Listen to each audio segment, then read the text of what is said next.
Welcome to Bootstrapped Unicorns. I'm your host, Josh Pies, the chief attention getter and hippie capitalist at C47 Digital Studios. This show is an exploration of entrepreneurship because it's important to hear people's inspirational stories of where they were and where they're going and how they've gotten to where they are. But even more important is to glean all those tactical, actionable data points that we can use on our own journeys as we grow our businesses and we can say, yes, we bootstrapped to become a unicorn. Hey, Bootstrapped Unicorns, it's Josh Pies. We're back for another episode. Last episode, you probably heard me on the air with Marcus Callius. It was a riot talking to him and learning about investment. And, the path to getting investment money, it's not obvious. It's not easy. A lot of us have watched some movies, and I know there's a whole bunch of untruth in there, and he really unpacked a lot. Well, we're going to unpack something completely different today. And maybe there was an investment story in here. I actually don't know, but I've got my friend Kay Rawlins on right now. And she is the founder of the Orlando City Soccer Club, the Orlando Pride. If you like sports, you're going to love hearing from Kay. And if you like business, you're going to need to hear from Kay because this is a big story. And I honestly don't know the tale. She's going to tell it to me for the first time. So I'm going to say some uninitiated things and she's going to reorient me because that's just how it's going to have to go. But I'll tell you, the first time we met was doing a comedy video event for the American Lung Association, and she was a blast to work with, and that's really what drew me to want to hang out with her again. You're smiling right now, Kay. I love it. So it's fun to be with you. It was fun the last time we were hanging out. Welcome to Bootstrapped Unicorns. Thank you so much. Thanks for having me on. I'm excited to chat. I'm always happy when I'm talking all things soccer, so... Okay, well, that's good. So, and let's talk a little bit about soccer. First of all, I guess, how has it been? Let's just talk about modern soccer, how the state of being right now. How are the teams? How are you feeling about it? So obviously, we're just coming into our start of our season again. It's been a very short off season, but that's a good sign because that means we both teams, Orlando City and Orlando Pride, went kind of into the playoff part of the season.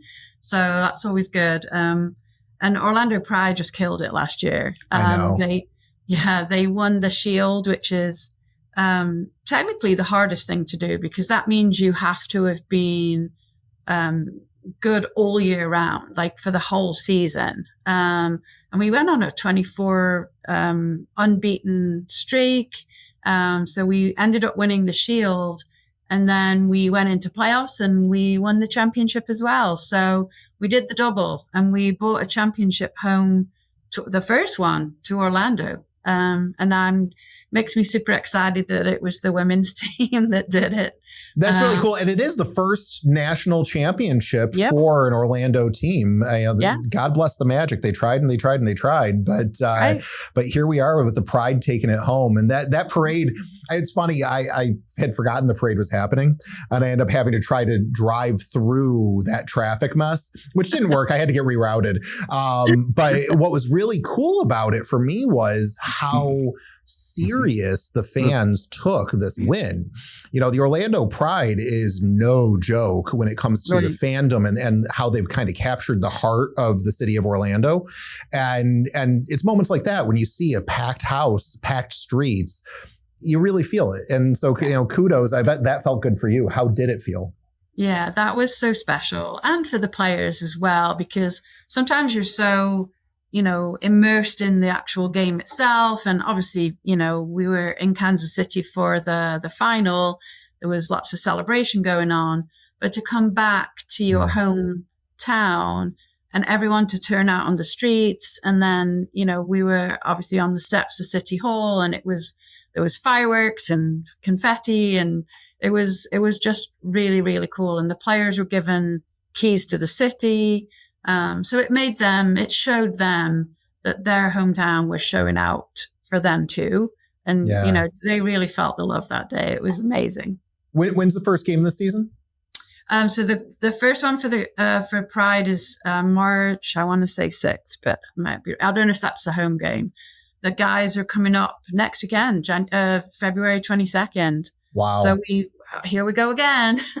Wow. Well, I probably can't keep you very long because you've got to be really busy right now.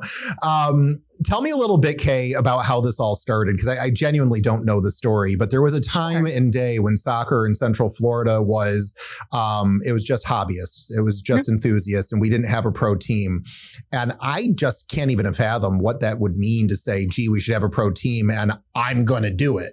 Right. What is the story for you? So we actually started the team, my ex-husband and I, we started the team in Austin. That's where we were living at the time. And he'd invested in our hometown team, Stoke City, that are in the Premier League, were in the Premier League. They got relegated a few years ago now. We're trying to get our way back up again. But he'd invested in that team. And so they come to us and said, we want to find an affiliate in America. We think this was around about the 2007, 2008.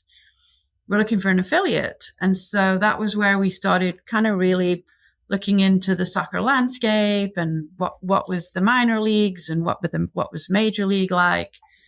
And just sat down over breakfast one morning and said, why don't we start a team? Why don't we do it ourselves? I'd run businesses myself in England. He'd obviously run a very successful business and made a lot of money at it, and had been involved with the team in England. And so we just said, hey, how hard can it be?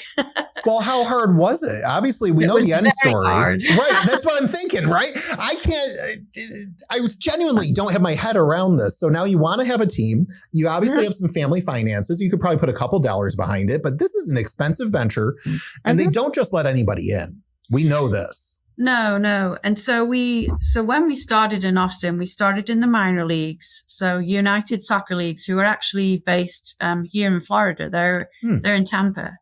When we went to them and said, we think we'd be good owners, what are the steps we need to take to do this? And they were very welcoming and they were like, yep, we think you'll be great. Then we ran into all the roadblocks. So we couldn't find a stadium to play in apart from school stadiums, basically. Oh, no. So no alcohol, and every line on the field, whether it was lacrosse or American football, plus soccer.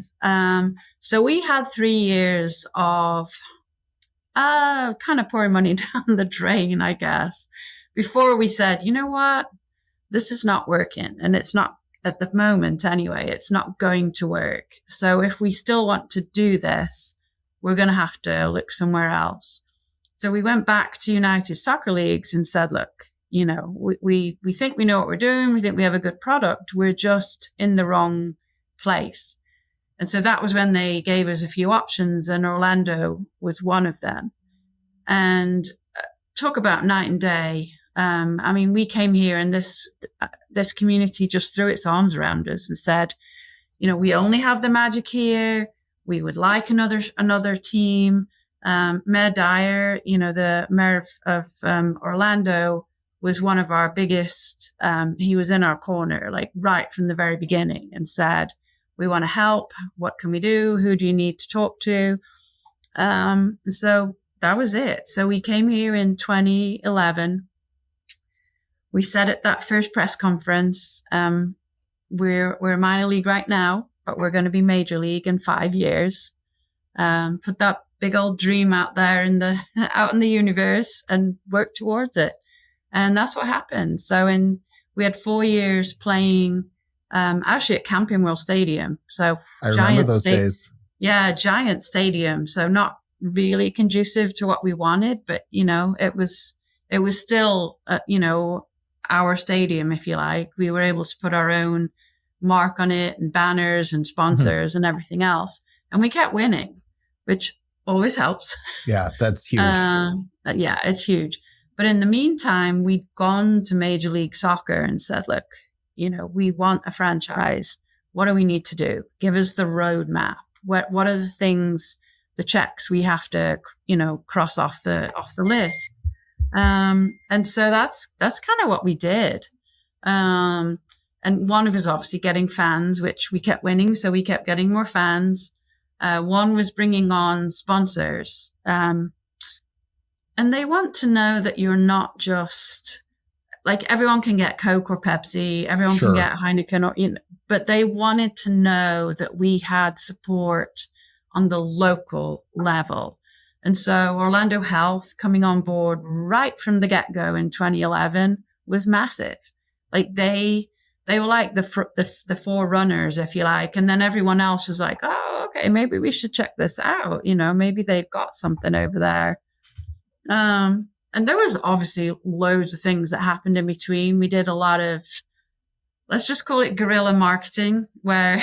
Well, that's what I love guerrilla marketing. Tell me a little bit about that. Okay. So we had a truck with a gobo on the back of it, and we would shine our logo up onto the buildings, especially in downtown, in the evenings.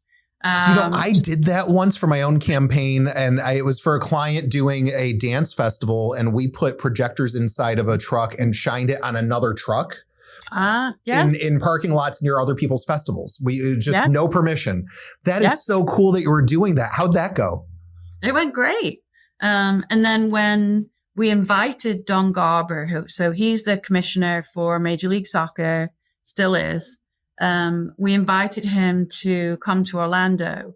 And so we asked all of our fans, if you could say one thing to him about why Orlando should have a major league team, what would it be?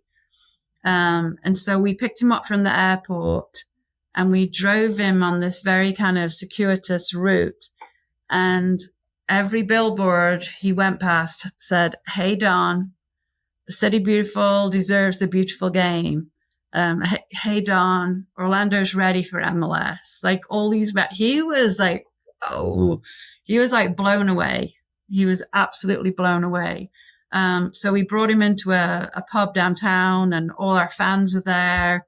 They'd made up a song for him. They had a banner and he got on stage and he basically said, "It's not a matter of if, it's a matter of when." So we knew that we were going to get the franchise.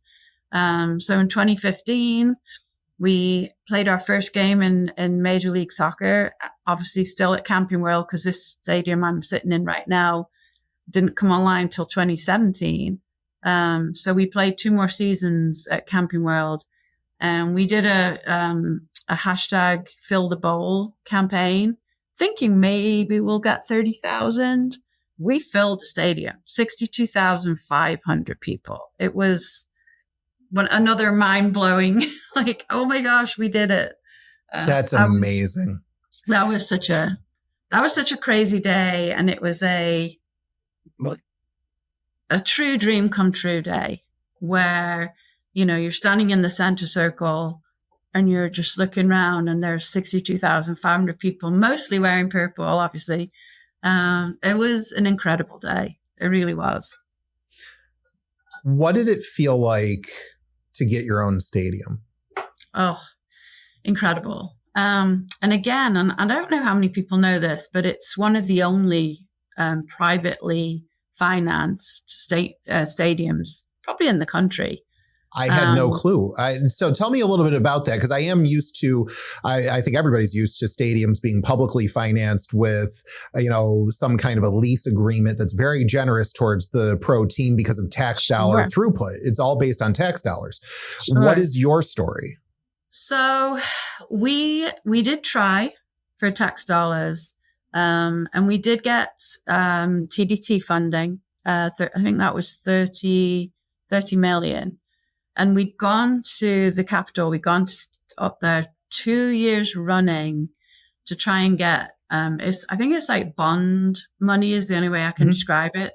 And every time we tried to they were like, "Yes, you got it, or it's going to happen." And then someone else would attach themselves to your bill, which I had no idea how politics work in this country. And I still have no idea how politics work in this country. Well, the big secret that I'll share publicly is I don't think we know either. We suspect a lot of stuff, but it's a mess. Yeah. But to know that your everyone's on board with what you want to do. And they're like, yes, we want this pro team and we're going to help and we're going to give money. And then at the very last minute, someone else would attach something to your bill and then it would get thrown out.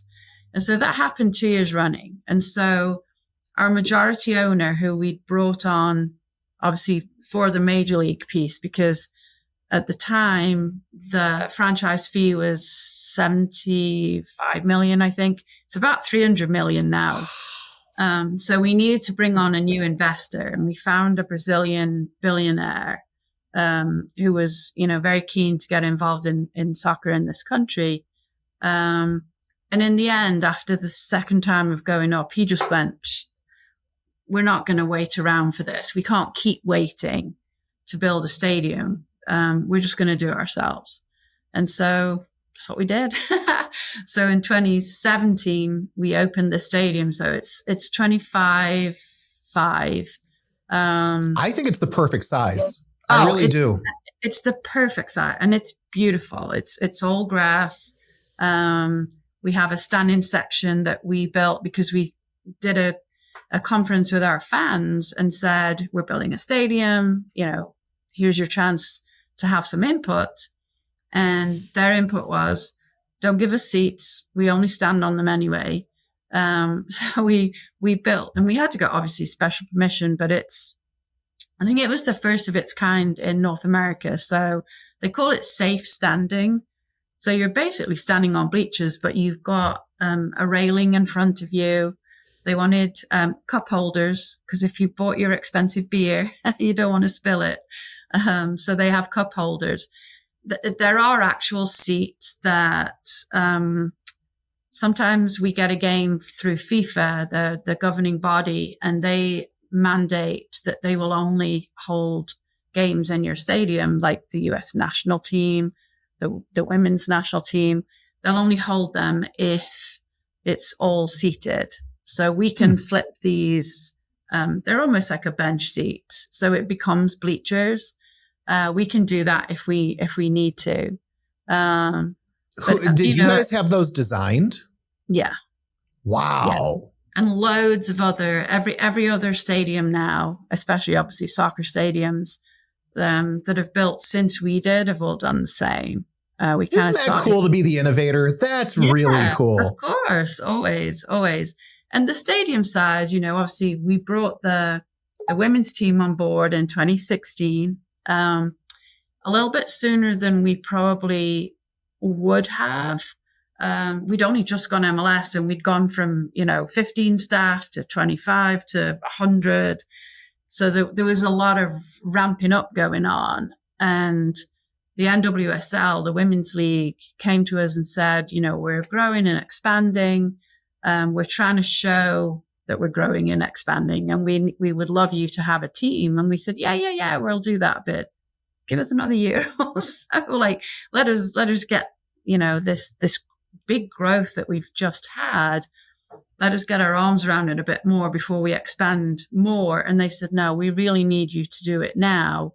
We're, like I say, we're trying to show stability. And they said, if we give you Alex Morgan, will you do it? And that they made a trade just to make you have a team. Yeah, it was kind of an offer we couldn't refuse.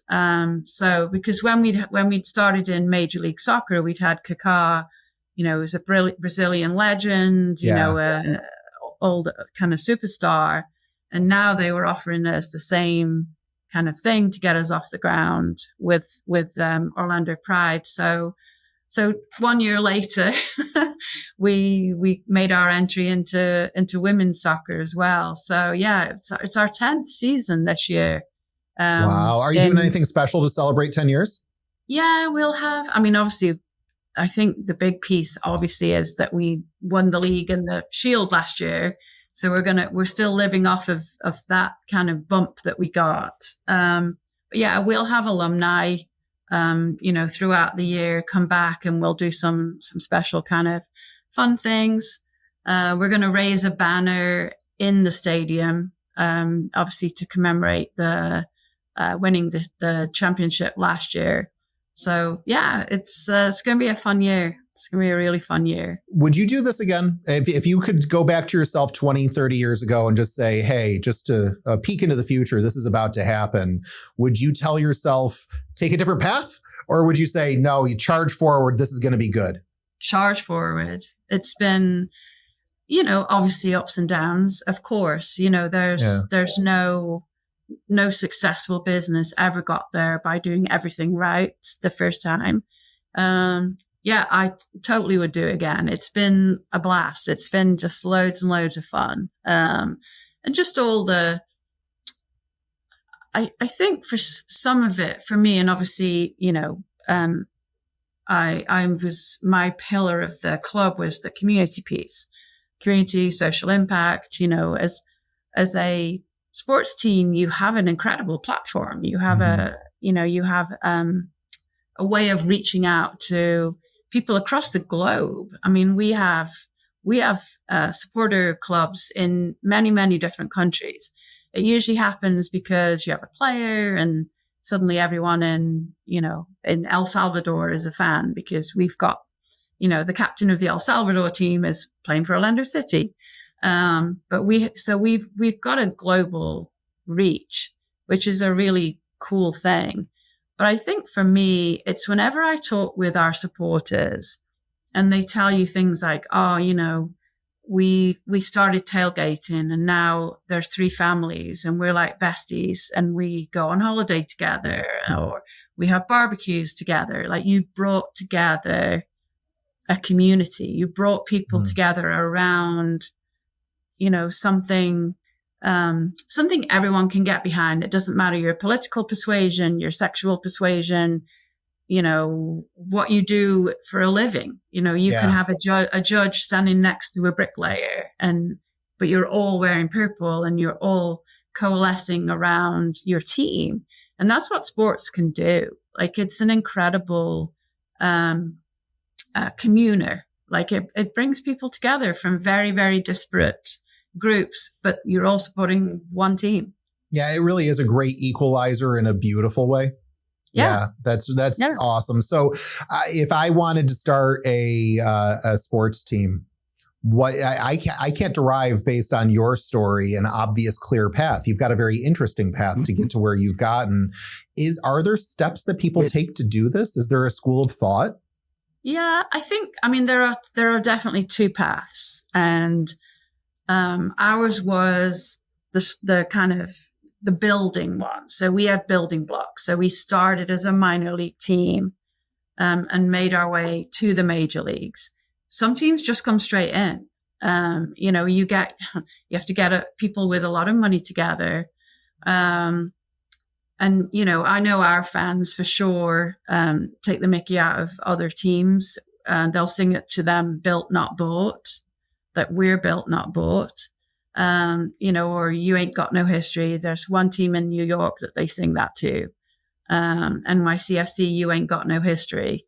Because same thing. They're part of the Manchester City group in England who, started a franchise over here. So there's definitely, if you want to be in the major leagues, it's a lot of money now. 300 million. I know one of the interesting things that has happened in NWSL is you started to see a lot of celebrity owners. So if you look up Angel City, obviously in California, and look at their list of owners, it's Natalie Portman and Serena Williams. And so it's like this huge list of celebrity owners who everyone pitched in, who knows how much money, and bought a franchise. And again, the franchise fees for that have gone up. I think the latest one, I'm trying to think I can't think off the top of my head. I know it had doubled over the last 3 years because based on the numbers you've been putting out there, doubling whatever that is nothing to sneeze at. No, it's not. But that's been an interesting path that people are coming together and going, you know what, we can do this. That's and really obviously interesting. You still need to obviously find a really good head coach and you've got to source players. But I think and in both leagues, whether it's Major League Soccer or NWSL, they're always having to look to what is happening around the world. And for a long time, America, especially in the women's game, enjoyed the kind of being the top league. Well, they're being challenged now, including my home country of England. All of a sudden, all the big clubs over there have all now got women's teams. So Manchester United, Arsenal, Chelsea, they're all starting their women's teams.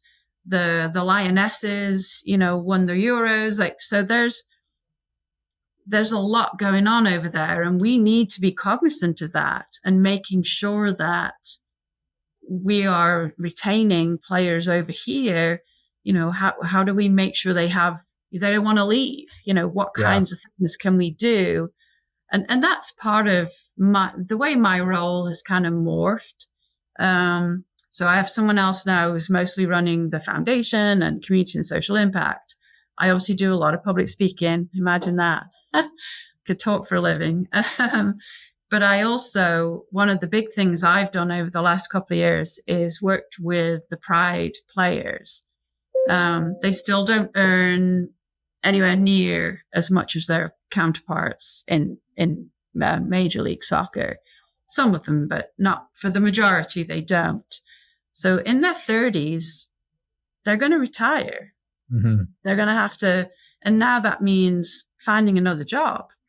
So one of the things we've been doing with them while they're here is I'll sit down with them one-on-one and say, give me 3 or 4 things that you're interested in or that you think you might want to do when you stop playing. And they're like, oh, I'm going to play forever. And I'm like, no, you're not.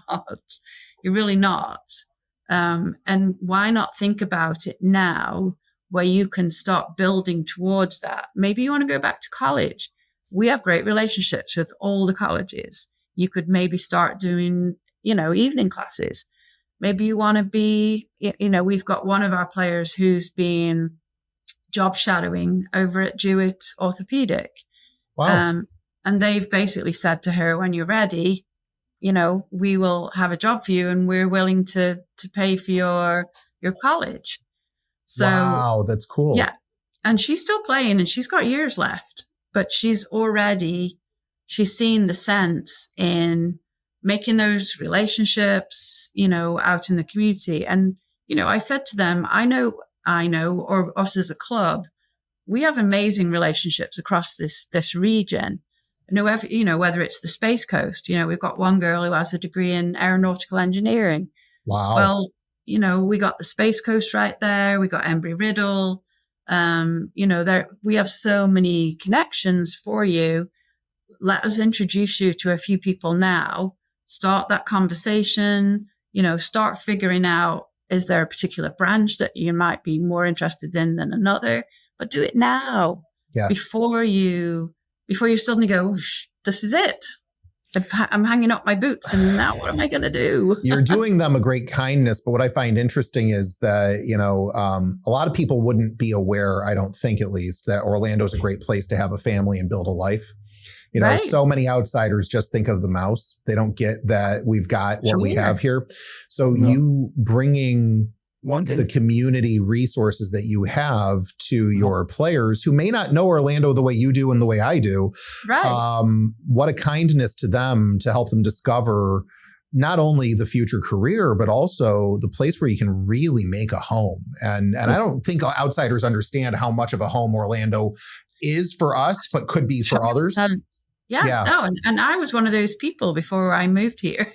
Well, and me too, to a degree. I've been here for about a decade, and year 1 it felt homey. Year 2, there was no option. This is the only place for me.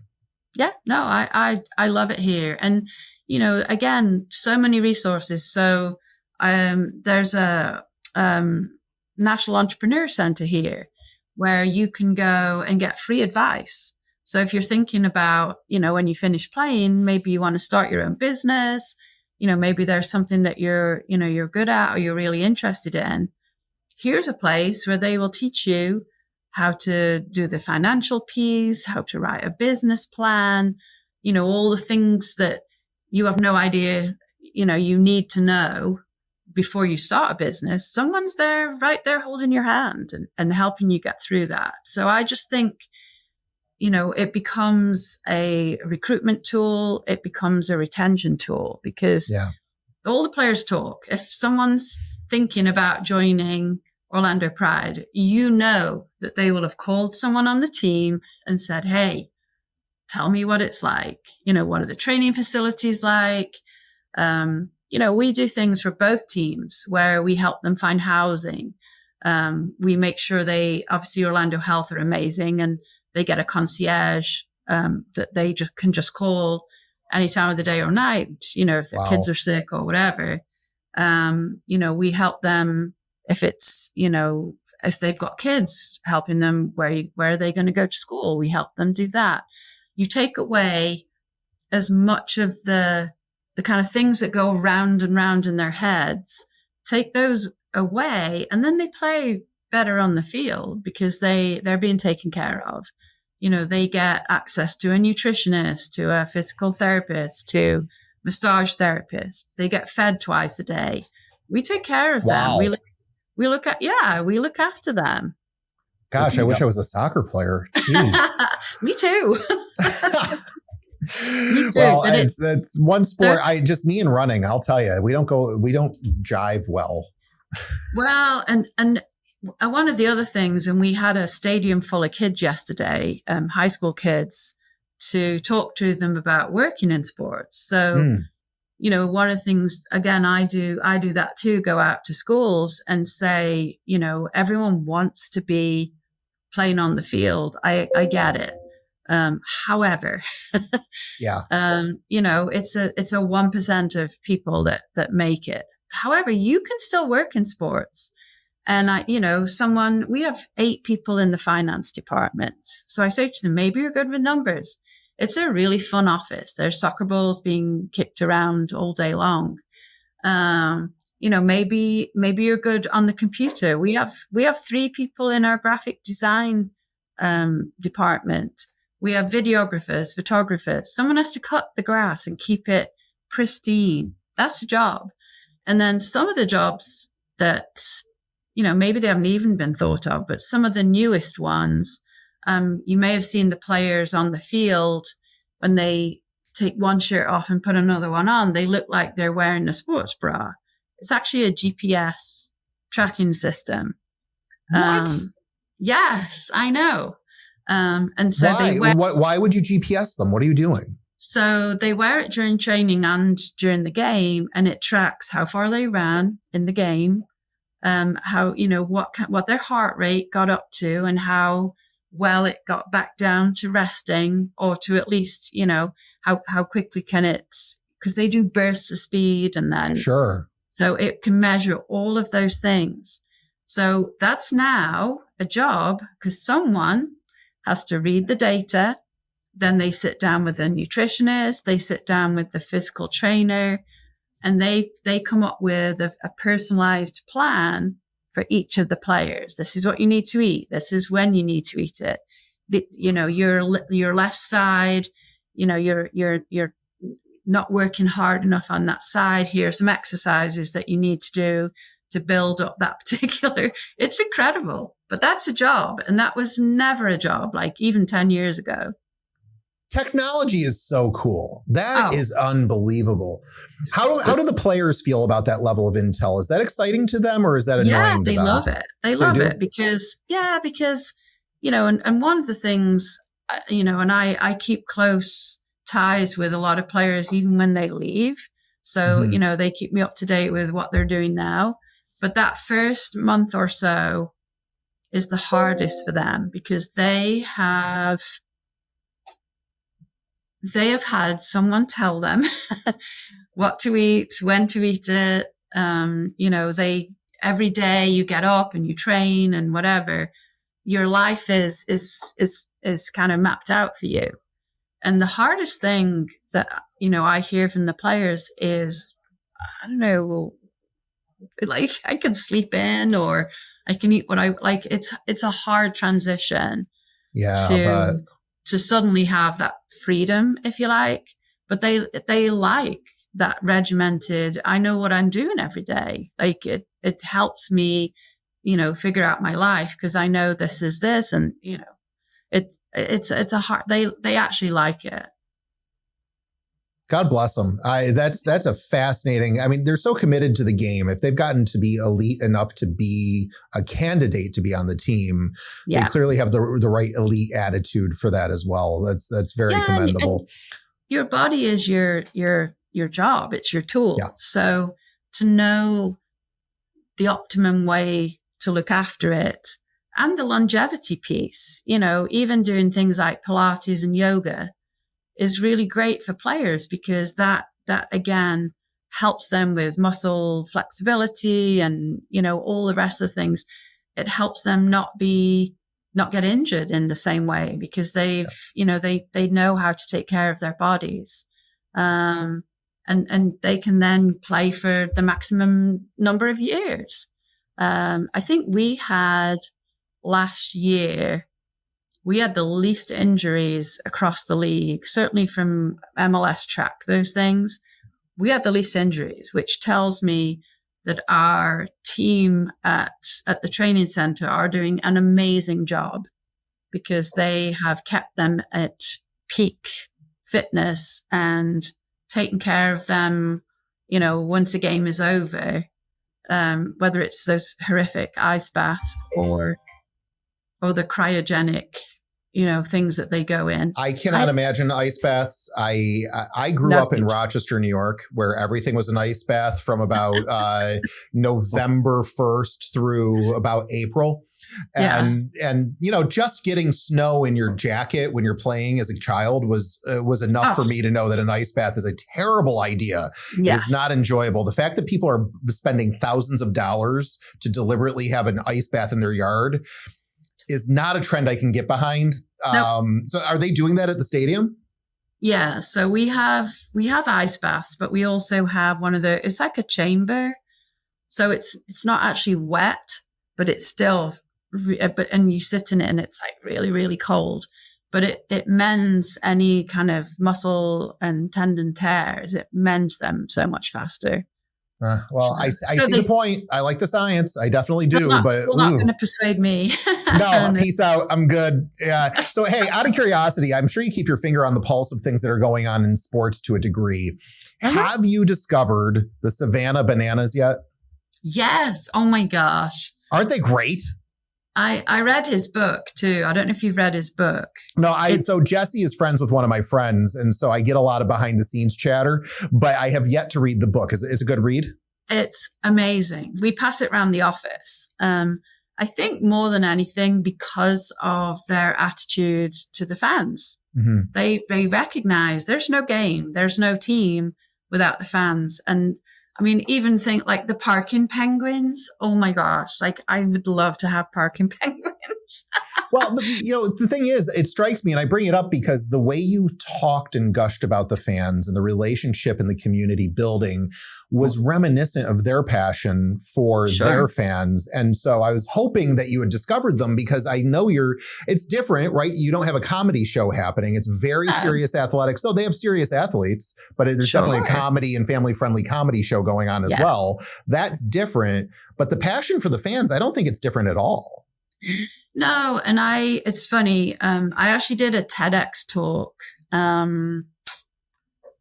maybe 2017, I think it was, when TEDx Orlando, and they'd split everybody into kind of buckets. And so I was in the growth bucket, and it was basically, how do you grow a fan base? Like, how do you come to a city and where there's nothing, and suddenly everyone's wearing purple, everyone's got magnets on their cars. Like, how do you do that? So, spoiler alert, that's kind of what I talked about in that. And there was two, and I'll give you two kind of really, kind of big examples, I guess, of involving the fans. So the first one was when we, got accepted as a franchise. Major League Soccer come into town and, they do a little ceremony, and they were going to do it, in the daytime and invite the press and whatever. And we were like, oh no. We are having a party. Like, we want all our fans to come. They're the ones who got us here. Like, we wouldn't be a team without the fans. And so we had an event at the Cheyenne Saloon, which is an incredible, it was my first time in there. And I'm like, this is like every cowboy movie I've ever seen. It's an incredible place. Yeah. But we crammed that place with fans. We had a balloon drop. We shut Church Street down outside for all the people who couldn't get in because there was so many. We had purple beer, but we had this whole kind of fan fest thing around the announcement, and we did it in the evening. The second one we did, and we had Teresa Tatlong-Hari was our marketing genius, and it was the same thing with the groundbreaking for this stadium. So same thing. It was, we'll put a few shovels in the ground and you get the mayor and the commissioners and, we're like, oh. Yeah, sounds boring to me. Yeah, we're like, no. We're not doing that. So we did it again in the evening. We shut Church Street down. We gathered at Church Street with our actually all our players at the time, with all the fans, with drums, with smoke flares, with flags, the mayor, the commission, all of us, we walked from Church Street. It's like 2 blocks or whatever it is, to where our stadium is. And we'd flown in 25 tons of purple sand. In fact, hold on. Come on. I have You have your purple sand. Oh my gosh. So everyone got to take one of these home. Everyone got to scoop their own sand and take it home. And of course, everyone loved it. But it was another way of demonstrating that you're nothing without your fans. And so any way that you can involve them, will endear them to you and make them, even more loyal. And then the magnets was obviously you only used to be able to get a magnet on a Monday. We called it Magnet Monday. And we would have our truck would be somewhere. We'd put clues on social media and about where it would be. And if you found it, you could take a magnet. And we magneted whole parking lots at night. We did all kinds of crazy stuff like that. But people love those magnets. I mean, I still keep a supply in my car because it used to get stolen off my car on a regular basis. That's funny. Well, it's a hot commodity. I don't condone the theft of a magnet, even if it's just a magnet, but it shows you how important it is in our community. That's amazing. It became a thing, and it was great. And then with the Pride, every year we do a thing called Scarf the City. Mm-hmm. So all our staff take 20 to 30 scarves to wherever they live. So we make it easy for our team. But everyone's up at 6 o'clock in the morning, and they go and hang a scarf over a railing, on a bench, wherever, some around Lake Yola. You take a photograph of it and then you post it on social media, and people, if you find them, you can take them.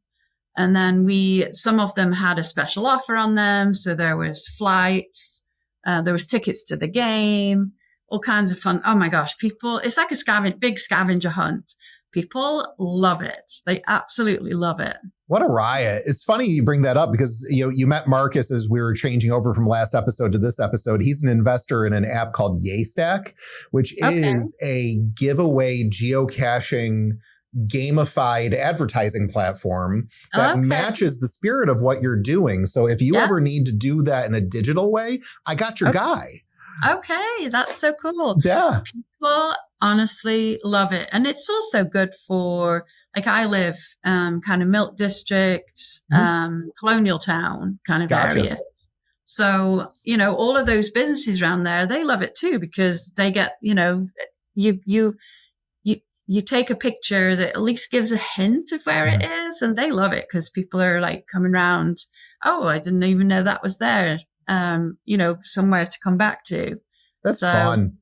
Yeah, it's loads of fun. I love it. Well, Kay, thank you for hanging out with me. This is a very fun conversation, but it's kind of a masterclass in how to really care for your community as the community kind of cares for your business at the same time.